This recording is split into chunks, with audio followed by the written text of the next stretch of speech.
안녕하세요. 더불어 읽다 더다입니다. 오늘은 박완서 작가님의 세상에서 제일 무거운 틀니라는 작품으로 함께 하려고 합니다. 박완서님의 작품들은 대부분 병든 사회에서 개인이 겪게 되는 좌절과 패배, 이러한 현실에 대한 깨달음과 반항의 좌절 등을 그리고 있는데요. 이 작품에 대한 해설을 잠깐 읽어보도록 하겠습니다.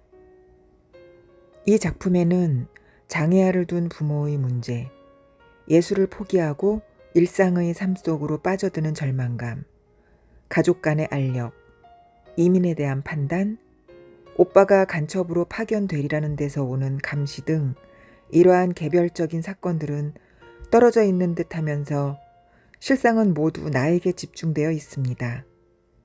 이들은 이 시대를 살아가는 사람들에게 주어지는 삶의 무게의 한 표상입니다. 그러한 삶의 무게를 견디며 하루하루를 살아가는 것이 비로소 소시민들의 삶일 것입니다. 이 작품은 이러한 일상적인 삶의 문제를 소설로 형성화한 것입니다. 세상에서 제일 무거운 틀니에서 박완서 작가님은 분단시대의 냉전적 현실 구조가 어떻게 사람들의 삶을 위축시키고 황폐화시키는지를 보여주고 있습니다. 자, 그럼 작품 속으로 함께 들어가 보겠습니다. 함께 하실 준비 되셨나요?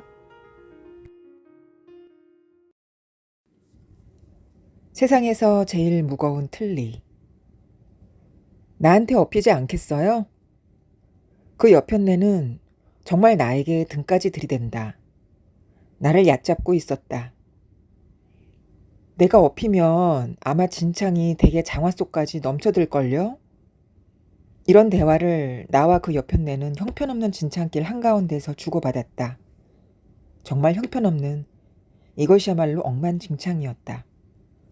나는 이 진창길에 긴 치마에 고무신 차림으로 들어서고 만 것이다. 이미 버선이나 신골을 돌보기는 단념하고 있었지만 이곳 진창은 그저 진창과는 달라 그 저변에 집요한 흡입력을 갖고 있었다. 그것이 문제였다. 내 발을 빨아들여 도무지 놔주려 들지 않았다. 천신만고 발을 빼면 영락없이 고무신은 진창 속에 남게 마련이었다. 다시 고무신 속에 발을 넣어 끌어올리자니 그 고초가 이만저만이 아니었다. 그러니 내 보행인들 얼마나 더디었겠는가. 그 여편네와 나는 처음부터 동행이었던 것은 아니고 진창 속에서 헤매고 있는 나를 장화시는 그녀가 뒤에서 따라온 것이었다. 그렇다고 그녀와 내가 아주 생면부지의 행인끼리냐 하면 그렇지도 않아. 한 동네 한 이웃에 살면서 말을 건네보기만이 오늘 이 억만진창 속에서 처음이었다. 우리 집 장독대에 올라가 장을 뜨려면 그녀의 뒷뜰과 뒷뜰로 면한 그녀의 남편의 화실이 보였다. 늘 고담한 물빛 항아리를 그리던 부수수한 사나이. 그림에 대한 안목이 별로 없는 나는 그가 늘 같은 그림만 그리고 있는 것 같이 보일 만큼 그는 늘 항아리만 그렸었다. 그의 화실에는 참 여러 모습의 항아리 그림이 첩첩이 늘어갔다. 그러던 것이 요즘은 통 화가가 보이지 않더니 그림까지 치워지고 그 방에는 딴 살림이 들어섰다. 방을 새놓은 모양으로 좁은 뒷뜰에 옷막 같은 부엌까지 생겼다. 그러자 장독대에 올라가는 게 나에게 장을 뜨는 것 외에는 아무런 뜻도 지닐 수 없게 되고 말았다. 이렇게 남의 안살림까지 엿볼 수 있게 된 집길이는 다 붙어 있으면서도 대문은 좀 멀어 윗골목과 아랫골목으로 나뉘어 있었다. 그래서 아마 그녀와 사귈 기회가 없었나 보다. 이걸로 신을 동여매요. 그녀는 핸드백을 뒤적이더니 나일론 끈을 꺼내서 나에게 주며 친절하게도 내 상반신을 부축까지 해주었다. 나는 이미 버선과 신의 구별도 없이 뻘건 진흙투성이인 발에 그래도 신을 동여맸다. 그리고 둘이 같이 걷기 시작했다. 한결 걸음을 옮기기가 수월했다. 그럼 댁의 서리도 저 학교에? 나는 아직도 망망한 진흙탕 저 건너 언덕에 자리 잡은 A여중을 턱으로 가리키며 물었다. 그녀는 고개만 끄덕이고 나는 나도 모르게 한숨을 크게 토해내고 말았다. 그녀의 딸 설이는 절름발이었다. 왼발을 앞으로 내디딜 적마다 널쩍다리서부터 흐느적 흔들리는 꼴이 금세 고꾸라질 듯이 불안해 배는 까늘은 꽤 잘 걷는 편이었는데도 비 오는 날이라든가 길이 미끄러운 날 같은 때는 곧잘 처녀티가 나게 다 큰 서리를 잠옷 가뿐히 업고 등교하는 그녀의 모습을 볼 수 있었다. 그런 그녀에게서 이상하리만큼 조금도 모성애의 센티멘탈한 면의 노출이 느껴지지 않아서 좋았다. 미소로울 뿐 결코 치근하지는 않았다. 나는 아직도 가을 소풍날을 잊을 수 없다. 잡부금 일소라나?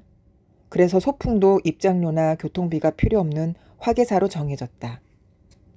내 딸 연희는 국민학교 마지막 소풍이니 엄마도 같이 가자고 졸라 따라 나섰더랬는데 설이 엄마도 있었다. 설이의 신체적 특징 때문에 나는 설이의 이름을 알고 있을 뿐 연희와 설이도 친하지 않았고 별로 사교적이지 못되는 나는 이날도 바로 이웃인 그 여편네와 인사를 나누질 못했다. 차라리 결석을 시킬 일이지. 나는 설이가 한쪽 발을 흔들며 찔룩거리는 게 치근하다 못해 화가 나서 설이 엄마가 퍽 주책 없는 여자로 여겨졌다. 설이는 미아리 삼거리까지 잘 따라가다 차차 뒤지기 시작했다. 그러자 설이 엄마는 냉큼 설이를 엎더니 줄곧 앞장서서 갖가지 신나는 노래를 선창하며 가는 것이었다. 덕택에 우리는 조금도 피곤한 줄 모르고 어깨춤을 추며 잘 걸었다. 아까 그 여편네가 자기에게 어필하고 등을 내밀었을 때만 해도 나는 장화가 넘칠 것을 걱정하면 했지 어른이 어른을 업자는 것을 아무렇지도 않게 받아들였던 것도 그녀의 이런 인상 때문이었을 게다. 설이는 바로 이웃의 큐 여중에 넣을 수도 있었잖아요. 신체불구아에게 주는 특전으로. 그녀는 대답 없이 나보다 조금 앞서 진탕길을 성큼성큼 잘도 걷는다.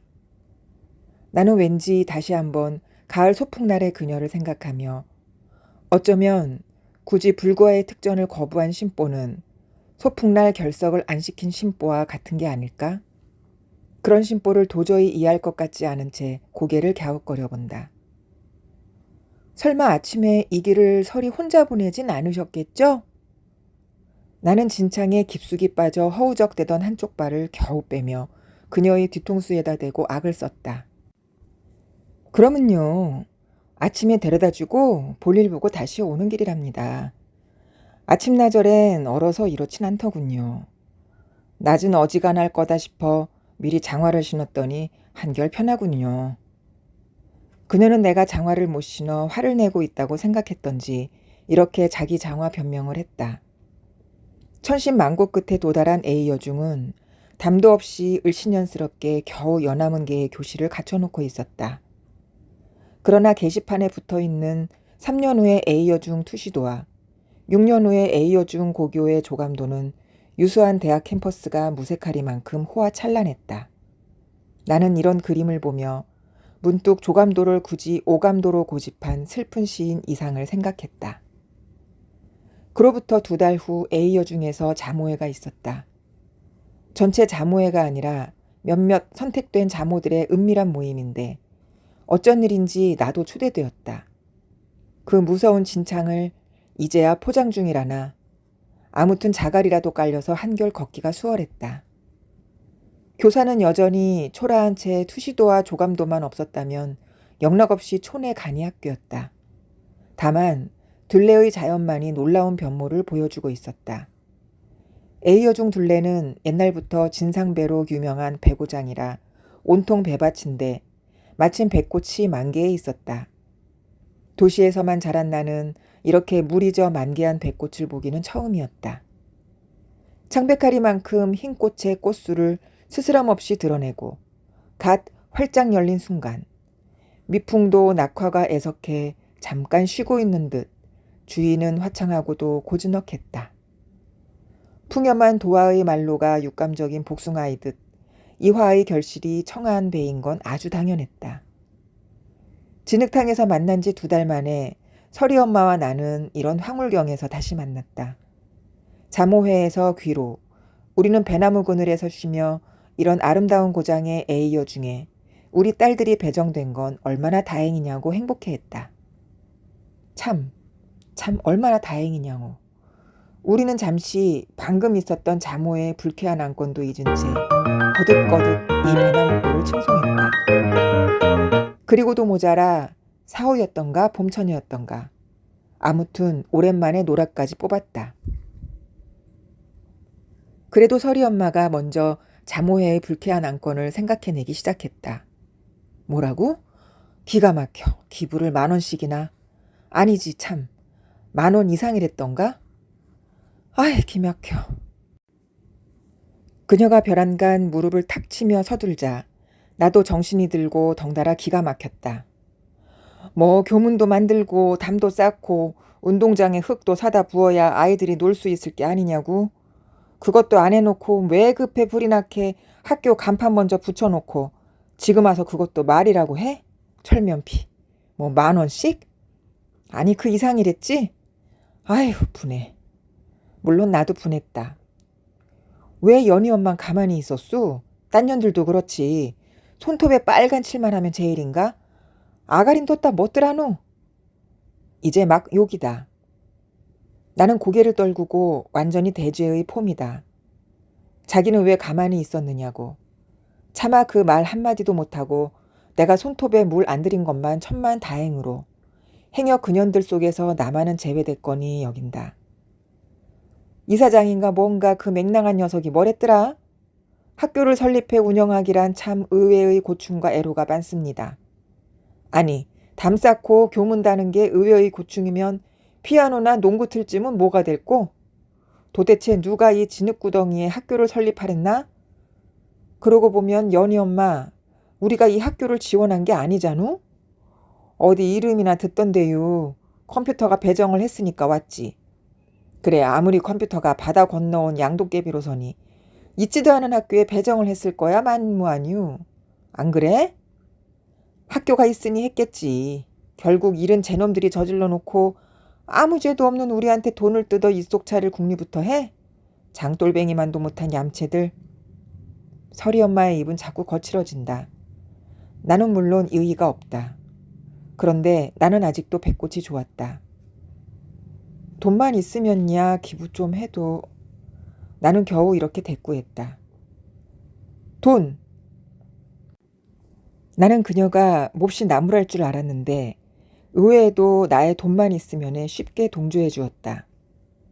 우리는 배나무 밑에서 돈만 있으면을 한없이 주고받았다. 비로소 생기와 탄력이 넘치는 화제를 찾은 것이다. 처음엔 돈만 있으면 어떻게 멋있게 품위 있게 살 것이냐로 마치 무슨 상품 광고처럼 멋과 품위를 부르짖다가 자꾸자꾸 벼락부자처럼 타락해가면서 돈의 씀씀이가 소각을 극해갔다. 우리가 부자가 아니란 걸 깨달은 건 역시 서리 엄마 쪽이 먼저였다. 나는 암만 해도 좀 더디다. 그녀는 한숨을 푹 쉬더니 입을 다물어 버렸고 나도 덩달아 침묵할 수밖에 없었다. 입 언저리부터 서서히 피곤이 전심으로 퍼졌다. 심신이 허탈했다. 돈이 있다가 없다는 건 암만 해도 억울하고 참담했다. 한참 만에 서리 엄마의 마디 굵은 두둑한 손이 내 손을 꼭 쥐더니 연희 엄마, 난 돈이 있으면 정말로 하고 싶은 건 딱 한 가지라우. 우리 설이 미국 같은 데 데려다가 수술 한번 받아봤으면. 그녀의 가슴에 맺힌 한 같은 게 내 가슴에도 뭉클 와 닿았다. 순간 그녀와 나는 여느 이웃끼리나 여느 자모끼리보다는 좀 더 가까워졌다고 느낀다. 그리고 나도 뭔가 입에 발린 수다가 아닌 속말을 하고 싶어진다. 그러자 내가 정말로 하고 싶은 건 이혼이라고 여지껏 한 번도 해본 적이 없는 생각이 문득 떠올라 하마터면 그것을 입 밖에 낼 뻔했다. 가까스로 그 말을 안 하고 견딜 수는 있었지만 불쑥 내 의식의 표면으로 부상한 이 놀라운 생각은 실로 오래전부터 아마 그 일이 있은 후 줄창 내 심층에 뱀처럼 도사리고 있었거니 싶어 나는 몸서리를 쳤다. 그러나 한번 떠오른 생각을 다시 그 심층으로 잠재의식 속으로 밀어넣을 수는 없었다. 나는 그날 이후 자주자주 이혼을 생각했다. 이혼함으로써 남편을 그 일로부터 자유롭게 해주자. 그리고 나도 남편이 나를 보는 그 시선, 성한 사람이 문둥이를 보는 것 같은 증오와 연민의 시선으로부터 자유로워지자. 상상만으로 날듯한 상쾌감이 왔지만 이혼으로 남편의 아내 노릇, 두 아이의 어머니 노릇으로부터 자유로워진다고 생각하면 심한 무서움증을 느꼈다. 그것 말고 내 쓸모는 무엇일까? 나는 아주 수습할 수 없는 암담해지면서 설이 엄마를 생각했다. 그녀에게 의논을 하면 마치 진창에서 나일론끈을 줄 때처럼 신속하고 적절한 도움을 줄 것 같았다. 그럴 때마다 나는 다급하게 장독대에 올라가 담 너머로 그녀를 불러놓고는 기껏 아이들 월말고사 얘기라든지 딸기잼이니 마늘 장아찌니 담그는 얘기를 하다 마는 게 고작이었다. 실상 나는 두려웠다. 이혼 이야기를 하자면 꼭 그 일을 털어놔야겠고 그 일을 안다면 그녀 또한 내 남편처럼 성한 사람이 문둥이 보듯이 나를 보면 어쩌나 싶어서였다. 노염이 기승을 떠는 늦여름의 오후. 설이 엄마는 우리 집에 마시를 왔다. 처음 있는 일이었다. 나는 당황했다. 손바닥만한 마당에 심어놓은 일년초들은 미처 개화나 결실도 못 본 채 노랗게 시들어가고 유리창은 부옇고 커튼은 바랜 채였다. 때맞춰 솎아주고 물을 주고 하는 최소한의 보살핌조차 못 받은 채 시들어가는 꽃밭에는 옆배는 안주인의 나태랄까? 메마름이랄까? 이런 생활의 황폐는 꽃밭 말고도 우리 집 도처에서 민망하도록 비죽대고 있었다. 그러나 그녀는 손에 일거리를 가져서인지 제대로 집 한번 휘둘러 보지도 않은 채 마루에 앉아 일손을 계속했다. 나는 비로소 그녀가 얼마나 레이스뜨기가 놀라운 솜씨를 가졌나를 보았다. 어머 예뻐라. 뭐 할 거예요? 깃이에요. 가디건이나 심플한 원피스에 달아서 멋 좀 부릴 수 있는 깃. 깃? 그건 너무도 섬세하고 우아했다. 저런 깃을 목둘레에 단다면 마치 갓 피어난 마가렛 꽃송이 사이로 고개를 내민 기분일 게다. 그래요? 어쩜 이제 설이 엄마도 모양 좀 내려나 봐. 모양은 사귈리라우. 그녀는 묵뚝뚝하게 말하고 일손만 돌렸다. 나는 그녀가 나보다 조금쯤 더 가난하다고 짐작한다. 그리고 전서부터 궁금한 것, 새놓은 화실에 대해서도 좀 알 것 같다.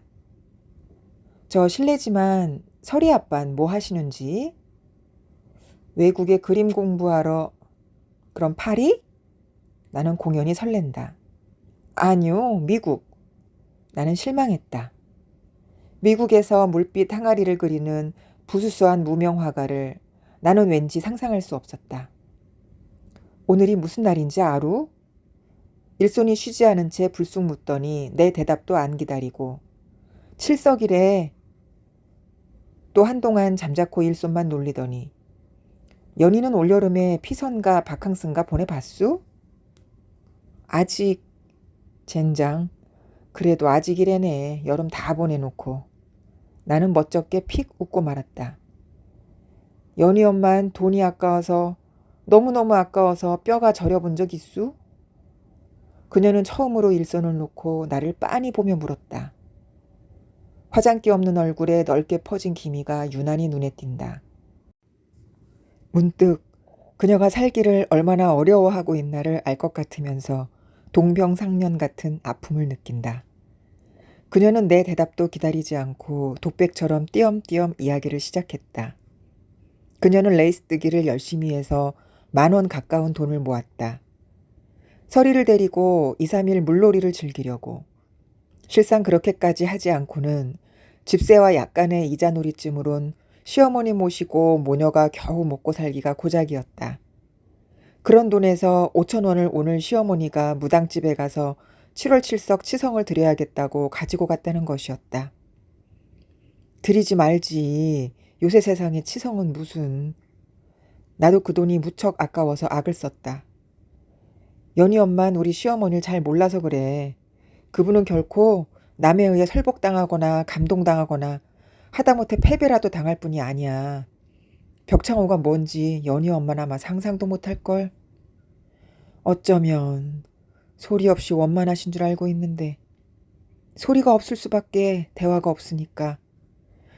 이제 나는 그분이 흙을 백이라고 우겨도 네네 하게끔 길들여진걸. 그러자니 또 신경의 소모가 이만저만이 아니지만 섣부른 대화로 바윗돌과 맞붙은 맨주먹처럼 피 맺히고 아파하기보다는 낫거든. 그렇지만 오늘 일은 너무 억울해요. 나는 그녀를 위로하고 싶었다. 그리고 나는 알고 있었다. 여자들끼리의 진정한 의미의 성의 있는 위로가 무엇인가를. 그것은 오직 자기보다 좀 더 불행한 경우를 목격하게 하는 것뿐이다. 이렇게 해서 나는 그녀에게 내 이야기를 할 수 있는 기회를 얻은 것이다. 아무것도 숨기지 않고 답답하고 서러웠던 일을 이야기한다는 것은 맥이 쑥 빠지는 듯 허전하면서도 시원했다. 우리 식구는 남편과 연희, 민식이 남매, 그리고 친정어머니를 모시고 있었다. 6.25 때 단 하나의 오빠가 의용군으로 나가자 나는 그만 외딸이 되고 말았기 때문이다. 그러나 내 어머니는 딸에게 얹혀 사는 노인네답지 않게 늘 당당했다. 아마 그 당당함은 그분의 성품에서도 연유하겠지만 우리가 지금 살고 있는 대지 30평, 건평 18평의 블록집이 어머니의 소유이기 때문일지도 모르겠다. 한편 남편은 남편대로 불손한 정도로 오만함으로써 처가살이의 열등감을 처리하고 있었다. 이런 까다로운 사이를 마무려서 하루하루를 별탈 없이 꾸려가기란 퍽 고달팠지만 그럭저럭 견딜만 했다. 남편은 때로는 더할 나위 없이 다정했다. 특히 남자와 여자가 서럽도록 유순하고 부드러워지는 침실에서의 격정이 지난 후에 고즈넉한 한때 남편은 내 귓전에 은밀히 속삭였다. 여러 가지로 당신한테 미안해 죽겠어. 나라고 맨날 말단 공무원 노릇만 하겠수? 쥐구멍에도 볕들 날이 있다고. 형편이 조금만 피면 우리 제일 먼저 집을 장만합시다. 우리들의 집. 장모님이야 워낙 여장부니까 혼자도 넉넉히 사실 수 있을 테고. 당신이 원한다면 우리들 집에 모셔도 좋지. 우리들의 집에 모시면 나도 떳떳하고 노인네도 기가 좀 꺾이겠지. 안 그래? 그날 밤 나는 행복했다. 그리고 정말 쥐구멍에도 볕이 들려나 남편이 근무하는 어디 청의 청장으로 남편의 대학 시절에 은사가 부임해 오더니 이번 인사이동에 국장, 과장 자리에도 남편의 대학 선배가 많이 들어서게 되자 갑자기 남편의 승진 전망도 밝아졌다. 만년계장을 면할 차례가 코앞에 다가온 듯 했다. 그러나 바로 코앞에 매달린 행운인데도 좀처럼 입속으로 굴러들어오지는 않은 채 뭔가 곧 행운이 올 듯한 예감은 활기찬 것이었으나 초조하고 불안하기도 했다. 남편은 때로는 지나치게 명랑했다가는 다시 손댈 수 없이 침울해지는 등 감정의 균형을 점점 잃어갔다. 나는 그런 그를 보기가 매우 괴로웠다. 어쩌면 그때 나는 벌써 불길의 냄새를 맡고 있었는지도 모를 일이다. 여자란 불길을 예감하는 육감이 따로 있는 법이다. 처음엔 그저 일이 뜻대로 안 되는 데서 오는 막연하고 어둑한 예감이었으나 어느 날 문득 누가 나를 미행하고 있다는 느낌에서부터 차츰 예감은 구체화돼 갔다. 시장바구니를 든 말단 공무원의 찌든 여편네가 미행을 당했다면 누구나 신경과민이라고 웃을 소리기에 입 밖에 내지는 않았지만 나는 그것을 믿어 의심치 않았다. 의구는 우이구를 낳았다. 허구한 날 골목 어기 구멍가게에서 오징어로 소주를 마시던 남자가 휴일날 창경원에서 아이들과 목마를 타는 나의 바로 뒤 목마를 타고 태연히 출렁이고 있는 걸 어찌 예사로 보아 넘길 수 있겠는가. 엉뚱한 사람의 이름을 대면서 집을 찾는 척 안채를 기웃대던 신사와 며칠 후 불고기판을 사라고 끈덕지게 치근대던 외무사원과 너무도 닮은 걸 어떻게 그냥 지나쳐버릴 수 있겠는가. 내 이런 병적인 수집은 날로 늘어나 이제 불길은 결코 터무니없는 예감만으로 그칠 수 없는 곧 당면하게 될 실제로 구성돼 가고 있었다. 어느 날 우리 식구는 차례차례로 모 정보기관에 연행돼 갔다. 드디어 올 것이 온 것이다. 내 육감이 맞아떨어진 것이다. 그곳에는 나의 과거와 현재, 또 38년 동안 살아오면서 맺은 온갖 인연, 지연의 말초적인 부분까지가 유리상자의 표본처럼 질서 있게 정리돼 있었다. 하느님 맙소사, 하느님 맙소사. 나는 하느님을 믿지 않았지만 이런 소리밖에 할 소리가 없었다. 나는 그때 비로소 나를 중심으로 한 내 주변의 세밀한 조감도를 본 것이다. 채광이 시원치 않은 음침한 방인데도 굳이 선글라스를 쓰고 있는 나를 신문하는 그 기관원의 눈앞에서 나는 자꾸 벌거벗은 듯한 착각을 느끼고 수치감으로 몸을 떨었다. 그는 냉엄하고 자신에 차 있었다. 오죽해야 하는 내가 알고 있는 나보다 그가 알고 있는 내가 훨씬 더 진짜 나련히 여기고 있었다. 그는 내가 망각한 곳까지, 6.25 때 피난 갔던 외가댁 마을 이름까지, 또 비교적 손이 번성한 외가의 하고 많은 사촌에서 10몇 촌까지의 친척 이름까지 낱낱이 알고 있었다. 그는 너무도 완벽히 알고 있었다. 그 앞에 내 기억력은 여명의 볕들처럼 빛을 발해갔다. 내 기억으론 외당숙이 조정구였지만 그가 조정구라니 조정구가 틀림없나 싶었다. 그가 설사 내 딸 연희가 현이라고 했다면 아마 내 딸은 현이었음에 틀림없을 것이다. 나는 그 앞에 그렇게 무력했고 그는 그렇게 전능했다. 그는 내가 완전히 허탈 상태에 빠진 것을 확인한 후 비로소 엄숙히 선언했다. 6.25 때 의용군으로 나간 오빠가 이북에서 밀봉 교육을 받고 곧 난파되리라는 것이다. 먼저 난파됐다가 체포된 간첩에 의해 확인된 정확한 정보란다. 오빠는 오면 반드시 집에 들를 테고 어떻게 하겠냐고 그는 물었다. 어떡하긴요. 그야 당연히 신고를 하거나 자수를 시켜야죠. 나는 아주 밉고 서툴게 아양을 떨었다. 잘 생각하셨습니다. 아주머니만 믿겠습니다. 그리고 그는 협조해줘서 고맙다고 덧붙였다. 나도 고맙다고 서너 번 고개를 조아리고 또 한 번 아양을 떨었다. 그리고 놓여놨다. 남편과 어머니가 같은 꼴을 당한 건 말할 것도 없고 충청도 진천에서 거의 한 마을을 이루고 살고 있는 외가와 그 밖에 오빠가 알만한 대소가가 다 한 번씩 그런 일을 당한 것을 후에 알게 되었다. 그로부터 대문 소리에 가슴이 내려앉는 날이 시작되었다. 말이 자수지 그놈이 벌써 40인데 그곳에 계집 자식이 없을 리가 없을 테니 이 애미 말을 들을까. 계집 자식 생각이 앞설 테지. 차라리 넘어오다. 어머니는 말끝을 흐리고 눈물을 닦는다. 그러나 나는 다음 말을 알고 있다. 나도 방금 그런 생각을 하고 있었으니까. 어머니보다 훨씬 진작부터 그런 생각을 하고 있었으니까. 넘어오다 차라리 사살되었으면 하고. 간첩이 된 혈연과는 상봉이 몰고 올 사건과의 당면이 두려운 나머지 18평 블록집 속에 안일이 소중한 나머지 어머니와 나는 마녀보다도 더 잔인해졌다. 그러나 오빠가 나타나기 전에 이미 그 전능한 선글라스에 의해 18평 블록집의 안일은 아낀 거나 마찬가지였다. 남편이 점점 거칠어지면서 폭음이 잦아졌다. 장가를 잘못 가서 신세를 망쳤다는 것이다. 간첩 처남을 두었으니 무슨 수로 승진을 바라겠느냐. 승진은커녕 언제 모가지가 날름 날아갈지 몰라 전전긍긍하다가 집구석이라고 찾아들어와야 언제 또 간첩 처남이 돌아와 총을 들이댈지 모르니 술이라도 안 마시고 어쩌겠느냐고 고래고래 고함을 쳤다. 정말 그런가?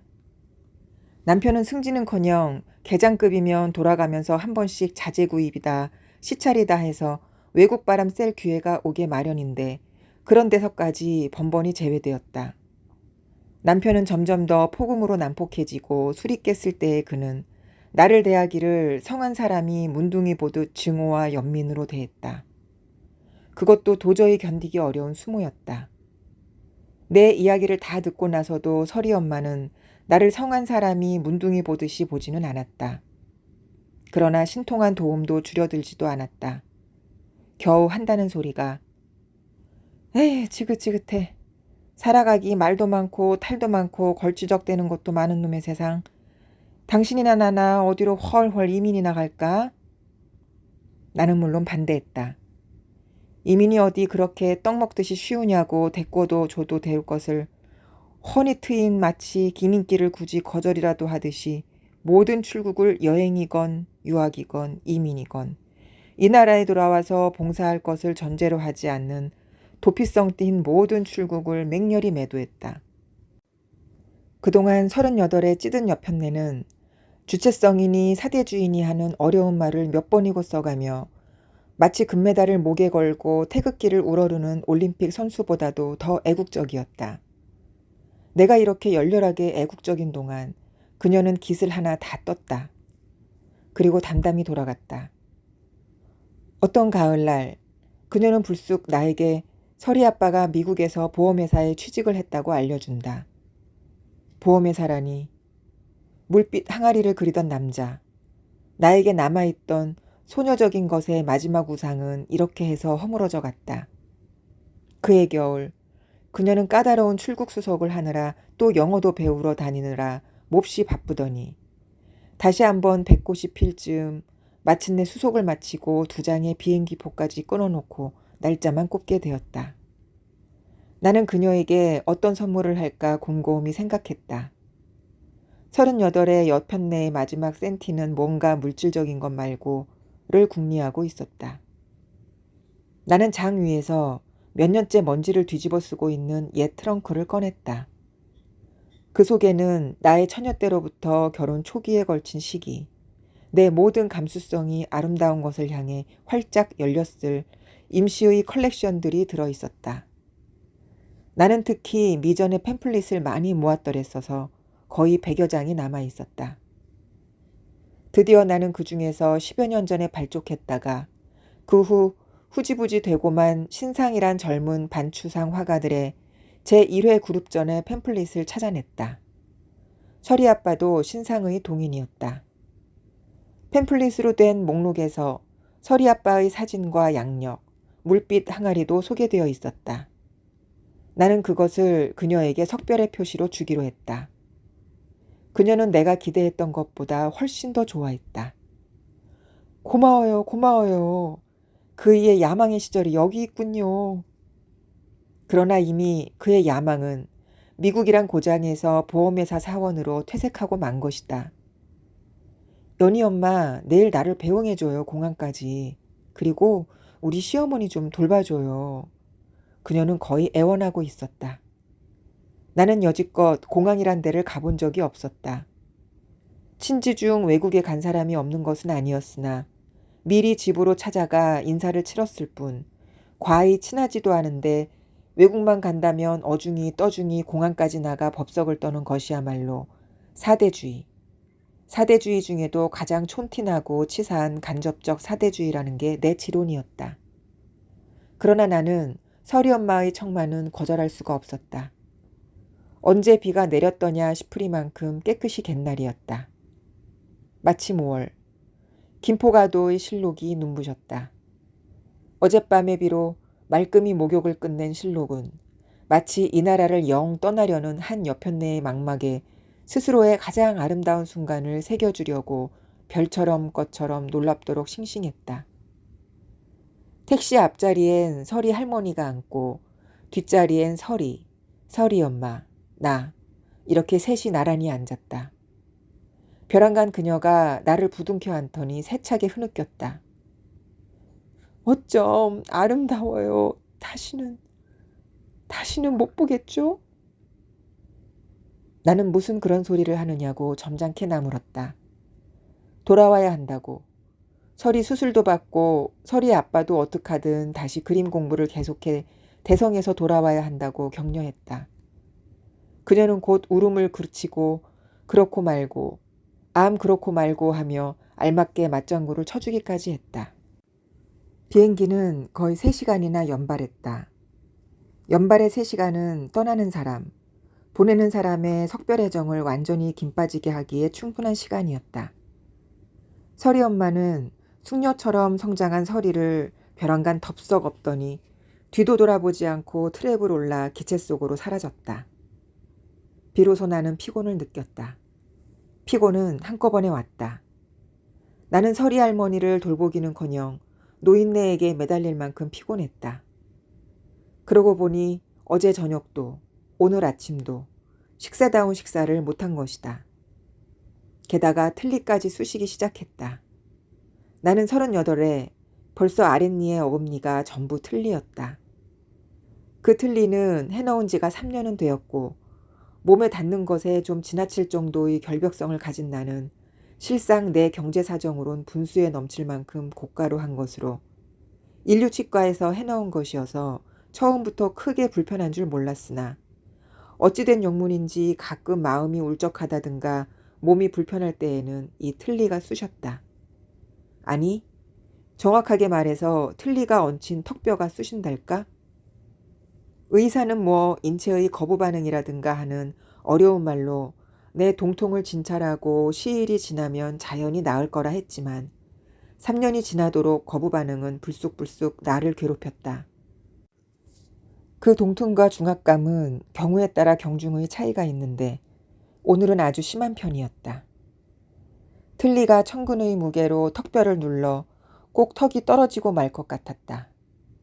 나는 손으로 턱을 받쳐도 보고 슬슬 주물러도 보고 더위 먹은 짐승처럼 턱을 축 늘어뜨려 입을 해 벌리고 침을 흘려도 보았으나 턱뼈가 부서질 듯한 동통은 조금도 덜어지지 않았다.